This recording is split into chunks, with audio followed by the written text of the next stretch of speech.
श्री माणिकलाल उगरचंद शाह, श्रीमती विमल, श्री माणिकलाल शाह की स्मृति में श्री अजीत कुमार माणिकलाल शाह, सौभाग्यवती अनुपमा अजीत कुमार शाह बारामती, श्री शांति कुमार माणिकलाल शाह, सौभाग्यवती नीला शांति कुमार शाह बारामती, श्री प्रशांत प्रेमचंद शाह, सौभाग्यवती चेनना प्रशांत शाह इंदापुर। समीचीन विकल्पों का सम्यक समाधान।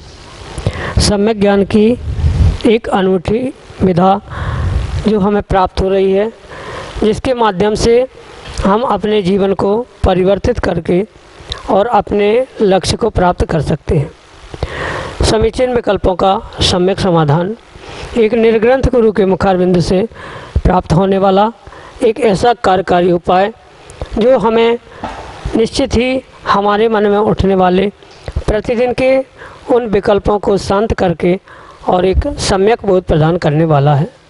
देश देशांतर से अनेकानेक समीचीन विकल्प हमें यहाँ प्रतिदिन प्राप्त हो रहे हैं और परम पूज्य मुनि श्री सुप्रभ सागर जी महाराज उनका आगमोक्त विधि से हम सबको सम्यक समाधान प्रदान कर रहे हैं। प्रारंभ करते हैं आज का सम्यक समाधान। और आज का पहला विकल्प सारंगपुर मध्य प्रदेश से डॉक्टर अंकित जैन पुरवाल परम पूज्य मुनि श्री के चरणों में कोटि कोटि नमोस्तु निवेदित करते हुए अपना समीचीन विकल्प रख रहे हैं कि महाराज जी अन्वयिणो गुणा, गुण अवयवी अन्वयी होते हैं। इसका आशय स्पष्ट एवं सरल करते हुए हमारे समीचीन विकल्प का सम्यक समाधान प्रदान करने की अनुकंपा करें। नमोस्तु महाराज जी, नमोस्तु। अन्वयिनो गुणा, यह उस गुण की परिभाषा करते हुए आचार्य महाराज कहते हैं कि जो द्रव्य के साथ अन्वय रूप से रहता है उसे ही गुण कहा जाता है। जैसे पहले हमें उस अन्वय शब्द को समझना आवश्यक होने पर होना उसे अन्वय कहा जाता है। यानी जहाँ कोई द्रव्य होगा, कोई वस्तु होगी, उस द्रव्य और उस वस्तु के साथ जो हमेशा रहता ही है, होता ही है, ऐसे उस होने पर होना, ऐसी जो वस्तु होती है उसको गुण कहा जाता है, या उस होने पर होने वाले को अन्वयी स्वभाव या अन्वयी भाव कहा जाता है। जैसे अगर दृष्टांत से हम समझें तो जैसे शक्कर और मिठास, इन दोनों का जैसे द्रव्य और गुण का संबंध कहा जा सकता है। इसलिए कहा जाता है कि जहाँ शक्कर होगी वहाँ पर मिठास स्वयमेव ही होगी। इसलिए उस शक्कर और मिठास में अन्वयी भाव हुआ करता है। और जहाँ जहाँ ये अन्वयी भाव हुआ करता है या अन्वय संबंध हुआ करता है, वहाँ वहाँ उस द्रव्य और उस वस्तु में आचार्य भगवंत गुण का आरोपण कहते हैं। जैसे जहाँ जीव द्रव्य है तो जीव द्रव्य जहाँ होता है वहाँ जीव द्रव्य के साथ साथ उसका ज्ञान दर्शन रूपी उपयोग अवश्य होगा ही होगा। और वह जो द्रव्य के साथ होता ही है वह अन्वय स्वभाव होता है, और उस अन्वय स्वभाव को ही या अन्वय वस्तु को ही आचार्य भगवंत गुण इस संज्ञा से कहते हैं। जैसे जीव द्रव्य का गुण हम उपयोग या ज्ञान दर्शन समझते हैं, क्योंकि वह जीव जहाँ है वहाँ ज्ञान दर्शन होगा, और जहाँ ज्ञान दर्शन होता है वहाँ जीव स्वयमेव ही होगा। जैसे अग्नि और उष्णता, इन दोनों का संबंध है वह भी अन्वयी संबंध कहा जाता है। जहाँ अग्नि होती है वहाँ पर उष्णता होती ही होती है, और जहाँ उष्णता है वहाँ किसी न किसी रूप से अग्नि हुआ ही करती है। इसलिए इन अन्वयी यानी पुनः उन शब्दों में जोर दे के कह रहा हूँ कि होने पर होना, जहाँ द्रव्य है वहाँ पर गुण की सत्ता अविनाभावी होती है। वह गुण के अभाव में द्रव्य होता ही नहीं है, या द्रव्य के अभाव में कभी गुण भी नहीं होता। इन दोनों का जो संबंध है होने पर होना, उसको ही अन्वय शब्द से, अन्वय संबंध से उद्घाटित किया, और उस अन्वय से जो भी प्राप्त होता है उसे ही आगम में आचार्य भगवंत अन्वय गुण वाला या अन्वय स्वभाव वाला वो जो है उसे गुण कहते हैं। इसलिए गुण की परिभाषा करते हुए आचार्य भगवंत अन्वयिनो गुणा, ऐसी परिभाषा आचार्य भगवंत आलाप पद्धति आदि में करते हैं। तो यहाँ समझने जैसी बात है कि होने पर होना द्रव्य के साथ जिसका अविनाभाव संबंध है, जहाँ द्रव्य है वहाँ जो होता ही है उसको ही गुण कहा। दृष्टांत से और सूत्र आदि के माध्यम से आपके लिए यही सम्यक समाधान। अगले समीचीन विकल्प के लिए ललितपुर उत्तर प्रदेश से देश के मूर्धन्य विद्वान जिन्होंने अनेक राष्ट्रीय स्तर की संगोष्ठियों का संयोजन करके अल्प वय में ही एक उच्च कीर्तिमान स्थापित किया है, ऐसे डॉक्टर सुनील जैन संचय परम पूज्य मुनिश्री के चरणों में त्रिभक्ति पूर्वक बारंबार नमोस्तु निवेदित करते हुए अपना समीचीन विकल्प रख रहे हैं कि महाराज जी आगामी 15 जून को श्रुत पंचमी है। उस पर्व को मनाने की आगमोक्त विधि क्या है? क्या इस पर्व से ही शास्त्र लेखन प्रारंभ हुआ था? कोविड की परिस्थितियों में इस विशेष पर्व को श्रद्धालु कैसे मनाएं? सम्यक समाधान के माध्यम से मार्गदर्शन करते हुए हमारे समीचीन विकल्प का सम्यक समाधान करने की अनुकंपा करें। नमोस्तु महाराज जी, नमोस्तु।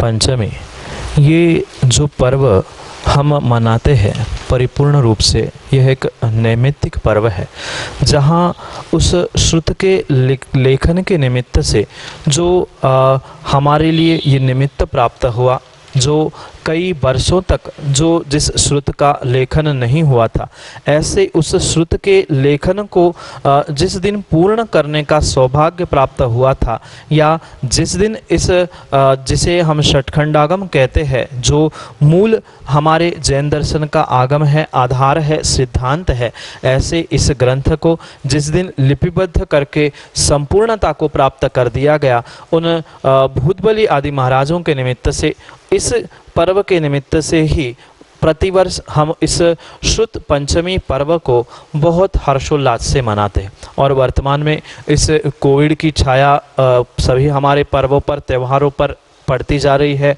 और उसी उपलक्ष्य में वास्तविकता में तो हमें जैसे उस श्रुत पंचमी के दिन राजा ने हाथी पर उस षटखंडागम को विराजमान करते हुए पूरे नगर में उसकी प्रभावना पूर्वक जो यात्रा निकाली थी, हम भले ही हाथी नहीं, उतने विशाल प्रभावना के साथ भले ही नहीं, पर कम से कम पालकी आदि में या मस्तिष्क आदि पर विराजमान करते हुए उस जिनवाणी श्रुत को बहुमान, सम्मान और विनय देते हुए उसकी शोभा यात्रा अवश्य ही निकालनी चाहिए। पर वर्तमान में कोविड आदि को देखते हुए ये शायद संभव नहीं हो सकता है, पर कम से कम हम जितना जैसा संभव है उतना उसमें प्रयास करने का उसको बहुत अच्छे तरीके से मनाने का प्रयास करें। बहुत अच्छी बात है अगर हम सामूहिक रूप से कुछ कर पा रहे हैं, और सामूहिक रूप से नहीं भी कर पा रहे हैं तो कम से कम इतना हम अवश्य करें कि हम अपने घर से कम कोई एक जिनवाणी श्रुत ग्रंथ अपने मस्तिष्क पर विराजमान करते हुए उसे अच्छे सुंदर आचार में बांधते हुए उसे मंदिर जी में विराजमान कर ले। वहाँ पहुंचकर उस श्रुत पीठिका आदि की पूजा अर्चना भी अवश्य कर सकते हैं। जैसे कि जो श्रुत स्कंद होता है, विशेष रूप से उस श्रुत पंचमी के दिन जो श्रुत स्कंद जहाँ द्वादशांग और उसके अंग आदि विस्तार रूप से जो एक चित्र आपने देखा होगा, कई स्थानों पर वह यंत्र के रूप में, कई स्थानों पर पत्थर पाषाण आदि के रूप में, कई स्थानों पर कागज आदि पर यह श्रुत स्कंध प्राप्त होगा। विशेष रूप से उस श्रुत पंचमी के दिन उस श्रुत स्कंध को विराजमान करते हुए या श्रुत स्कंध के सामने बैठकर उस श्रुत की पूजा की जाती है। जो जिनवाणी की पुस्तक पूजा की प्राप्त होती है, वहाँ विशेष रूप से उस श्रुत पंचमी की पूजा आदि के निमित्त से उसका विशेष रूप से व्याख्यान, उसकी विधि आदि वहाँ पर लिखी है। इतना तो हम अवश्य ही कर सकते हैं। भले ही अभी कोविड है, पर मंदिर में हम पहुंच सकते हैं। अगर मंदिर में जाने में भी अगर हमें संकोच लग रहा है तो घर में भी जो हमारे पास जिनवाणी श्रुत विराजमान है, हम उसे उच्चासन देते हुए हम उसके सामने उस श्रुत पंचमी की पूजा को प्रारंभ कर सकते हैं। और हो सके सामूहिक रूप से अगर हम उत्साह मना सकते हैं तो जैसे राजा ने उस श्रुत पंचमी के दिन इस षटखंडागम ग्रंथ का लेखन पूर्ण होने के निमित्त से बहुत विशाल शोभा यात्रा निकाली थी, बिल्कुल ऐसी ही शोभा यात्रा हम निकाल सकते हैं। जैसी जितनी परमिशन हो उतना हम अवश्य ही कर सकते हैं। अगर बाहर जाने की भी अगर बंदी कहीं पे हो तो हम घर में भी अपने आंगन या अपने आसपास के जो कॉलोनी एरिया जितने में संभव है उतने भी प्रभावना पूर्वक उस शोभा यात्रा को निकालें, और प्रत्येक व्यक्ति को ये बताने का प्रयास करें कि हमारे आज जैन धर्म का, जैन पर्व दर्शन का आज विशेष पर्व है, जिसके द्वारा सिद्धांतों का लेखन आज पूर्ण हुआ था, जिससे हमारा जैन धर्म, जैन शासन जयवंत है। उस धुरा को चलाने वाला, ये श्रुत को संवर्धन करने वाला श्रुत पंचमी का पर्व हमें बहुत हर्षोल्लास से, भले ही सामूहिक रूप नहीं धारण कर पा रहा है, पर प्रत्येक व्यक्ति को व्यक्तिगत रूप से उसे अपने निजी निवास स्थान, निजी एरिया या जैसा जैसा संभव हो उस प्रकार से भी कर सकते। वर्तमान में बहुत सारी ई टेक्नोलॉजी हमारे पास में है, उस ई टेक्नोलॉजी से और भौतिक साधनों के द्वारा भी हम इस श्रुत पंचमी का प्रचार प्रसार कर सकते हैं। और कुछ भी नहीं हो पाए तो कम से कम घर में जो जिनवाणी विराजमान है उसकी पूजा तो हम अवश्य ही करें, यही आपके लिए सम्यक समाधान। अगले समीचीन विकल्प के लिए हुकुमचंद माणिकचंद शाह, करमाड़ा, सोलापुर, महाराष्ट्र से परम पूज्य मुनिश्री के चरणों में बारंबार नमोस्तु निवेदित करते हुए कह रहे हैं कि महाराज जी, शुभ तेजस शरीर शुभ और अशुभ के भेद से दो प्रकार का है। इसमें शुभ तेजस का कोई उदाहरण हो तो अवश्य बताएं। मथुरा नगरी में जब महामारी फैली थी तब वहाँ मनवादी सप्त ऋषि के आने से वह दूर हुई थी, तो इसे शुभ तेजस में ले सकते हैं क्या? हमारे समीचीन विकल्प का सम्यक समाधान करने की अनुकंपा करें। नमोस्तु महाराज जी, नमोस्तु। आगम के परिप्रेक्ष्य में जो उस तेजस पुतला और तेजस रिद्धि के विषय में दृष्टांत, कथानक और सिद्धांत प्राप्त होते, उनकी अपेक्षा से जो दो तेजस पुतलों की या दो तेजस रिद्धियों की भेद जो प्राप्त होते, शुभ और अशुभ, उसको विशेष करके जो अशुभ तेजस जो द्विपायन मुनि आदि के निमित्त से हमें कथानकों में पढ़ने को प्राप्त होता है, ऐसा कहीं भी उल्लेख, कोई भी दृष्टांत उस शुभ तेजस के निमित्त से प्राप्त नहीं होता, क्योंकि ऐसा कोई आगम ग्रंथों में कोई कथानक ही प्राप्त नहीं होता जहाँ पर उस शुभ तेजस का दृष्टांत हमें प्राप्त हो। और ये जो शुभ तेजस पुतला या रिद्धि हुआ करती है, वह परिपूर्ण रूप से जो सामान्य जीव उनके प्रति करुणा, दया आदि से परिपूर्ण होते हुए जो सुभिक्ष करने के लिए वह या अपने संयम के पालन की पूर्ति करने के लिए, आगे हमारा संयम का पालन होगा कि नहीं होगा, कुछ मन में उठने वाले जिज्ञासाओं को शांत करने के लिए आदि निमित्त से उठने वाले उस तेजस शुभ तेजस रिद्धि या शुभ तेजस पुतले के निमित्त से आगम में कोई भी दृष्टांत स्पष्ट रूप से प्राप्त नहीं होता। जो मथुरा के निमित्त से भी आपने दृष्टांत कहा है, जो वहाँ पर रिद्धिधारी मुनिराज पहुँचे थे, वह परिपूर्ण रूप से हम ऐसा सर्वथा नहीं कह सकते कि उन्होंने उस तेजस पुतले से वहाँ पे अपनी रिद्धियों से वहाँ महामारी ठीक की थी, ऐसा सर्वथा नहीं है। क्योंकि बहुत सारी ऐसी भी रिद्धि है जो मल रिद्धि है, या शरीर से स्पर्शित हवा भी अगर वहाँ पहुँचने से बहुत सारी महामारी ठीक हुई, ऐसी रिद्धियों का वर्णन भी प्राप्त होता है। बहुत सारे जो ऐसी भी रिद्धियाँ है जहाँ पर मुनिराजों का पसीना, छींक से, खकार आदि से निकलने वाला मल या पेट का मल ये कहीं विसर्जित हुआ हो, उस पर स्पर्शित हवा वो पहुंचने से भी वहाँ की बीमारियां आदि ठीक होती है। इसलिए वहाँ पर ऐसा स्पष्ट उल्लेख आगम में प्राप्त नहीं होता। जो रिद्धिधारी मुनिराज वहाँ मथुरा में पहुँचे थे, उन्होंने शुभ तेजस पुतले के द्वारा या उस तेजस रिद्धि के द्वारा उन्होंने वहाँ पर सुभिक्ष किया या महामारी दूर की, ऐसा उल्लेख प्राप्त नहीं होता। पर दूसरे भी जो अन्य प्रकार की रिद्धि उनके पास थी, शायद उनकी उस रिद्धियों के द्वारा वहाँ की महामारी ठीक हो चुकी हो, क्योंकि अनेक प्रकार के जो औषधि रिद्धि आचार्य भगवंतों ने उन 64 रिद्धियों में बताई गई है, उनमें से उस औषधि रिद्धि के निमित्त से जो उसके भेद है, उसमें से कोई रिद्धियाँ उनको प्राप्त हो, जिसके निमित्त से वहाँ उन्होंने अपने आप को और जन सामान्य को महामारी से बचाने का प्रयास किया हो। क्योंकि स्पष्ट ऐसा कहीं उल्लेख नहीं मिलता है कि अमुक मुनिराज ने अमुक स्थान पर शुभ तेजस का प्रयोग करके महामारी, दुर्भिक्ष आदि दूर किया था। सामान्य रूप से कई सारे स्थानों पर यह उल्लेख मिलता है, जैसे मथुरा के निमित्त से मिलता है, ऐसे अनेक और भी स्थानों से मिलता है। रिद्धिधारी मुनिराज पहुंचने से ही वहाँ सुभिक्ष हो गया, वहाँ शांति हो गई, क्योंकि रिद्धिधारी मुनिराजों के मात्र चरण स्पर्श से, धूलि स्पर्श से या उनके स्पर्शित हवा, पवन आदि से भी बहुत सारी बीमारियां, बहुत सारे रोग, बहुत सारी महामारी दूर होती है, ऐसा दृष्टांत प्राप्त होता है। और मथुरा के भी निमित्त से भी हमें ऐसा ही समझना होगा, क्योंकि वहाँ तेजस रिद्धि का कोई विशेष अधिक रूप से कोई वर्णन प्राप्त नहीं होता। अन्य रिद्धियों के माध्यम से उन्होंने वहाँ की महामारी ठीक की थी। यही आपके लिए सम्यक समाधान।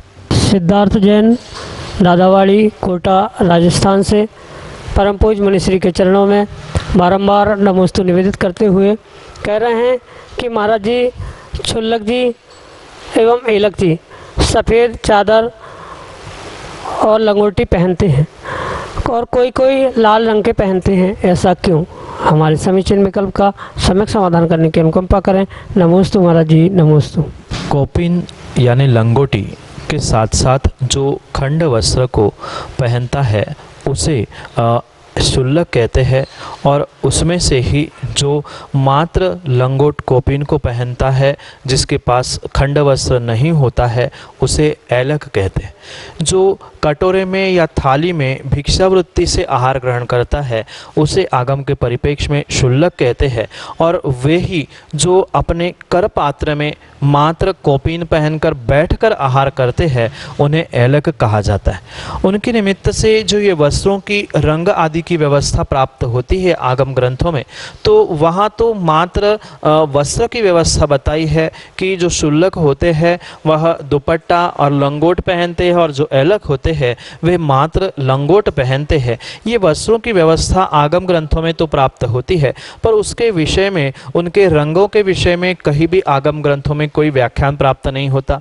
और उस संदर्भ में जो आपका विकल्प है, कहीं लाल, कहीं केसरिया, तो कहीं सफ़ेद जो लंगोट और दुपट्टा आदि पहना जाता है, उसके साथ हम यह समझना होगा कि ये परिपूर्ण रूप से क्षेत्र की परंपरा है। उस क्षेत्रीय परंपरा के अनुसार किसी क्षेत्र में या संघ की परंपरा के अनुसार किसी संघों में, किसी क्षेत्र में लाल या केसरिया वर्ण के लंगोट और दुपट्टे पहनाए जाते हैं, तो कहीं पर सफ़ेद लंगोट और सफ़ेद दुपट्टा उड़ाया जाता है। पर यहाँ दोनों स्थानों पर ये बात अवश्य ध्यान रखें कि आगम में उन दोनों के लिए अखंड वस्त्र की व्याख्या की है। बिना सिलाई की लंगोट और बिना सिलाई का दुपट्टा, यही उस शुल्लक का भेष है। शुल्लक कभी भी करपात्र में अपने हाथ में आहार ग्रहण नहीं करते, वे परिपूर्ण रूप से कटोरा या थाली में ही आहार ग्रहण करते हैं, और मात्र जितना भेद देखा जाता है वह वस्त्रों के रंगों में है। तो उसमें सिद्धांत में कोई भी बाधा नहीं होने के कारण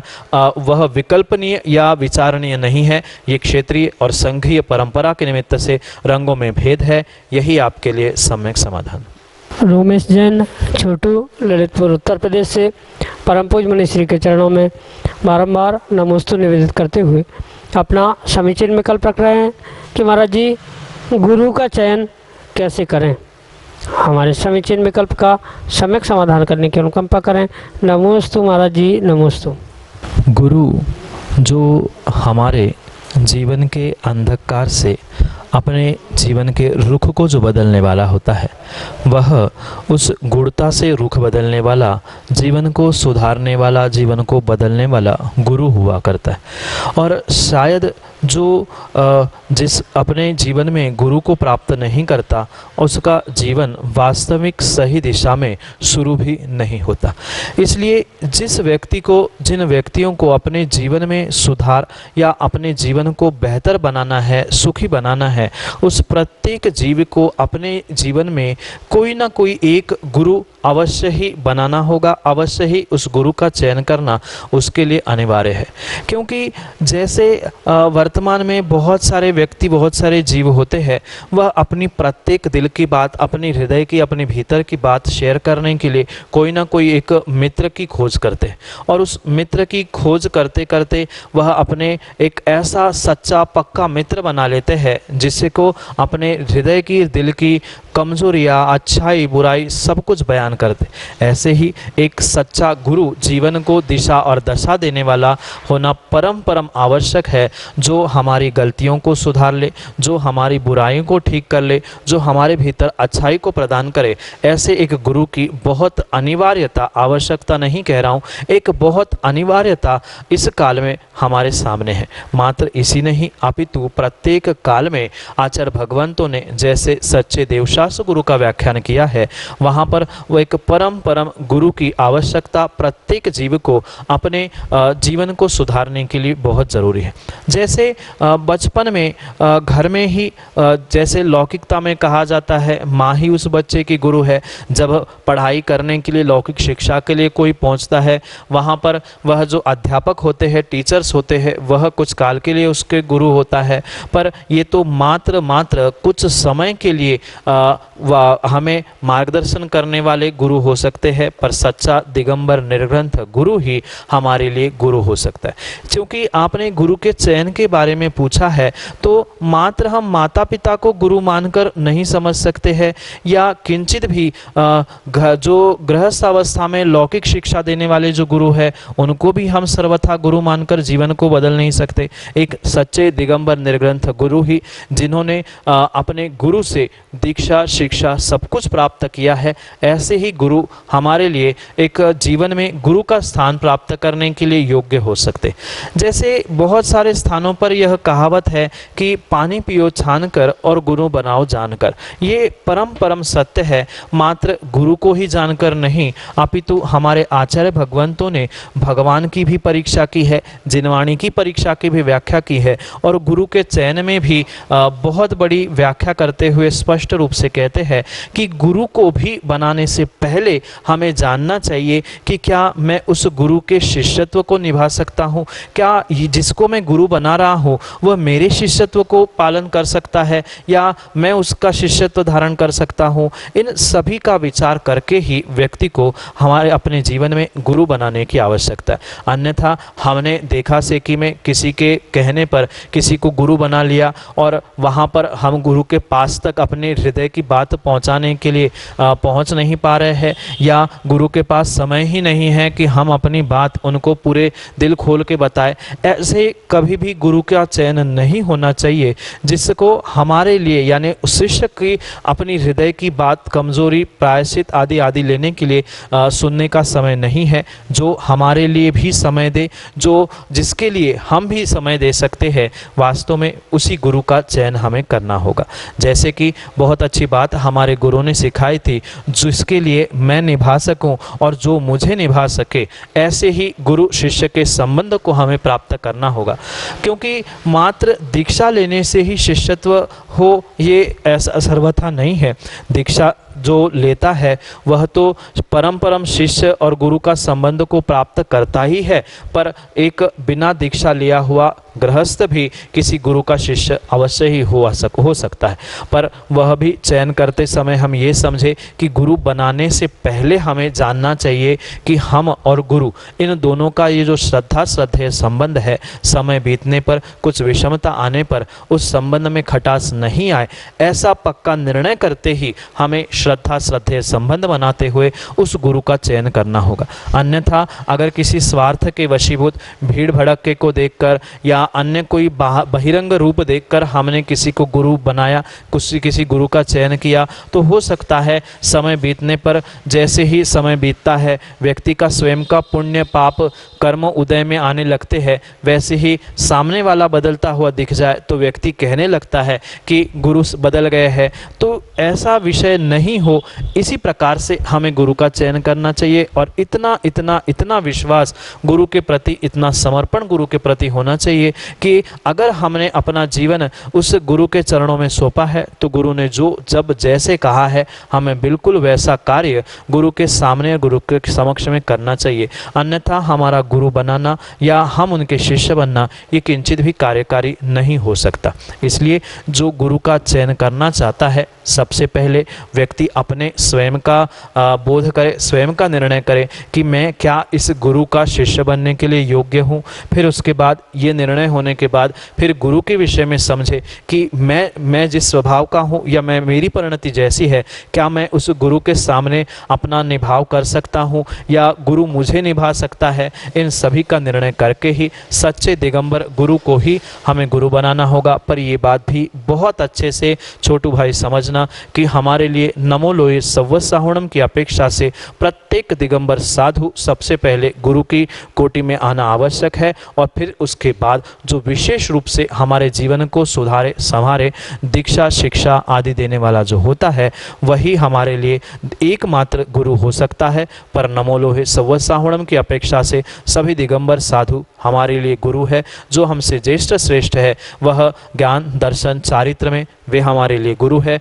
जय जन बंधु, आप हम सभी देख रहे थे समीचीन विकल्पों का सम्यक समाधान इस कार्यक्रम को। यह कार्यक्रम प्रतिदिन शाम को 4 बजे पारस टीवी चैनल पे एवं 5:13 पे प्रतिदिन सुप्रभु आज इस यूट्यूब चैनल से प्रसारित होता है। अगर आप इस कार्यक्रम से जुड़ना चाहते हो, अगर आप इस कार्यक्रम से जुड़े हुए सवाल या अपने मन में उठने वाले विकल्पों को शांत करना चाहते हो, तो जो हमारा व्हाट्सएप का नंबर है 8707548811, इस पे अपने समीचीन विकल्प जरूर भेजें। समीचीन विकल्प आप ऑडियो मैसेज या टेक्स्ट मैसेज के माध्यम से हम तक पहुंचा सकते हो। हमारा ईमेल आईडी है samyak.samadhan@gmail.com। आप उस पर भी हमसे कांटेक्ट करके अपना समीचीन विकल्प हम तक भेज सकते हो। अगर आप घर बैठे अपने संपत्ति को सदुपयोग करना चाहते हो, अगर यह संपत्ति में दान करना चाहते हो, ज्ञान दान में देना चाहते हो, तो आप हमसे जरूर संपर्क करें, क्योंकि मुनिश्री के प्रवचन एवं मुनिश्री के जो यह सम्यक समाधान कार्यक्रम आता है, इसके पुण्यार्जक बन के आप पुण्य का लाभ ले सकते हैं घर बैठे बैठे। तो चलो चलते हैं, आज के इस कार्यक्रम को, आज की इस बेला को यहीं पे समाप्त करते हैं। और एक चीज़ और बताते हैं, सुप्रभु चैनल पे आप अपना सब्सक्रिप्शन जरूर दे दीजिए, सब्सक्राइब करिए सुप्रभु चैनल पे एवं उसको लाइक ज़रूर करिए, ताकि आपको हर बार जो भी अपलोड होता है उसका आपको नोटिफिकेशन आए। सुविशुद्ध ज्ञान धारा इस प्रतियोगिता के विनर जो होते हैं शाम को 6:45 पे आचार्य भक्ति इस कार्यक्रम का लाइव प्रसारण यूट्यूब चैनल से होता है। उसके बीचों बीच में आपको उसके जो विजेता है, लकी विजेता है, उनका नाम घोषित किया जाता है। तो चलो चलते हैं, मुनिषी के चरणों में नमोस्तु करते हुए इस कार्यक्रम को यहीं पे समाप्त करते हैं। नमोस्तु नमोस्तु नमोस्तु। श्री माणिकलाल उगरचंद शाह, श्रीमती विमल, श्री माणिकलाल शाह की स्मृति में श्री अजीत कुमार माणिकलाल शाह, सौभाग्यवती अनुपमा अजीत कुमार शाह बारामती, श्री शांति कुमार माणिकलाल शाह, सौभाग्यवती नीला शांति कुमार शाह बारामती, श्री प्रशांत प्रेमचंद शाह, सौभाग्यवती चेनना प्रशांत शाह इंदापुर,